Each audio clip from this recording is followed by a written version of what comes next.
Di Jatinegara, Jakarta Timur, penjual bendera dan umbul-umbul 17 Agustus sudah terlihat sejak 1 minggu yang lalu. Beberapa pernak-pernik khas 17-an seperti bendera dengan berbagai ukuran, umbul-umbul, balon hingga ornamen bernuansa merah putih dapat ditemui di sini.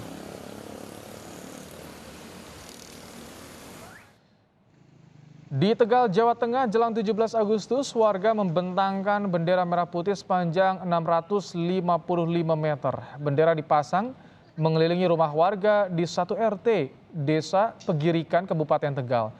Bendera merah putih dipasang warga setempat secara bergotong royong. Bendera panjang ini dijahit oleh 3 orang warga selama 3 hari dan dibuat dengan dana iuran dari warga setempat.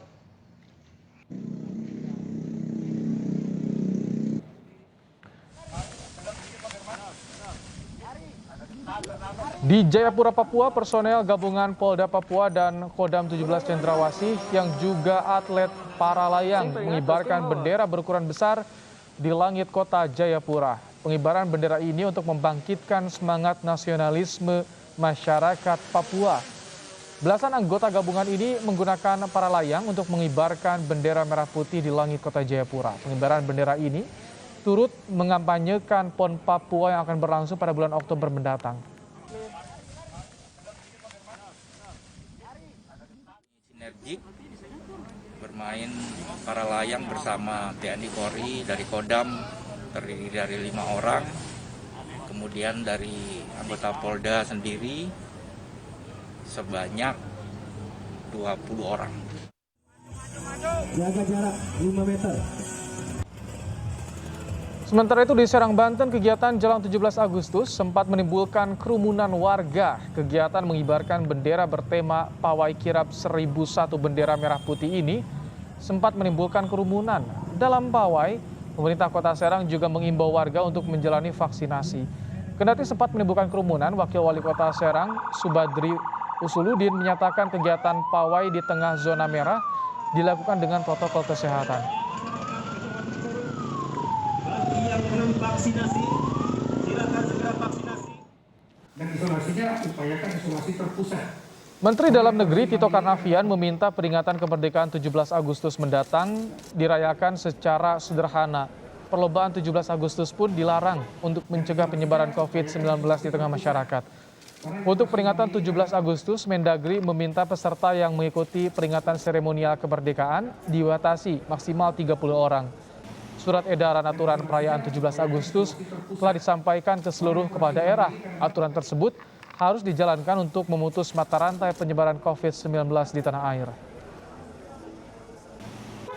Saya sudah mengeluarkan surat edaran tadi malam kepada seluruh kepala daerah agar perayaan 17 Agustus dilaksanakan prinsipnya secara sederhana, kemudian seremonial maksimal 30 orang, seremonial, lainnya dengan virtual.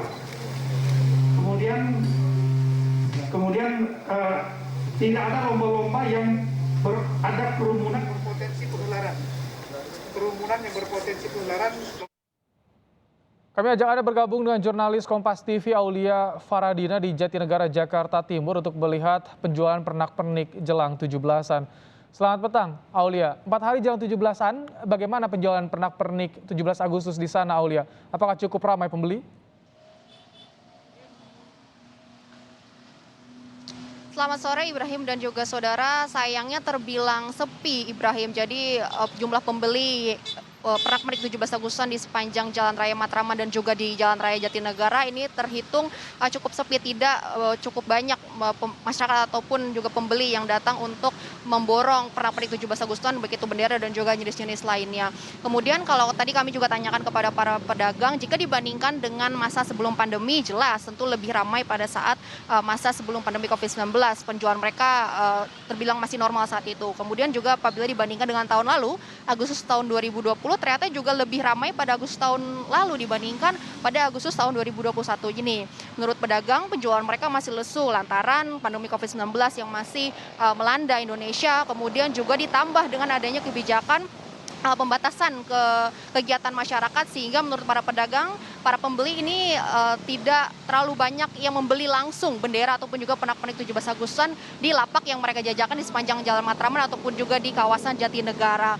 Kalau kami lihat untuk jumlah pedagang ini memang masih cukup banyak, Ibrahim, di sepanjang Matraman ataupun juga Jatinegara, tapi mereka ini tidak menggelar perdagangannya secara berjejer seperti pada biasanya, tapi mereka menggelar dengan cukup berjarak, yaitu sekitar di setiap 5 meter ataupun juga di 10 meter.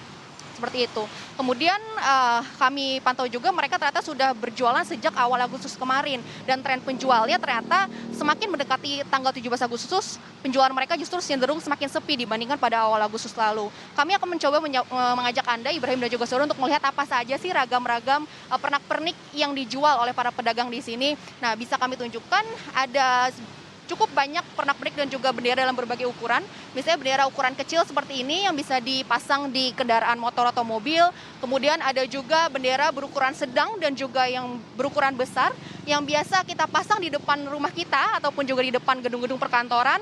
Lalu ada juga bendera dalam berbagai bentuk, misalnya dari bentuk segitiga, lalu dibuat juga dalam ornamen ketupat, bentuk-bentuk lain. Dan umbul-umbul yang juga biasanya sering dipasang di lingkungan perumahan. Begitu pula dengan bentuk pita yang juga biasa dipasang di setiap atap-atap rumah ataupun gedung perkantoran.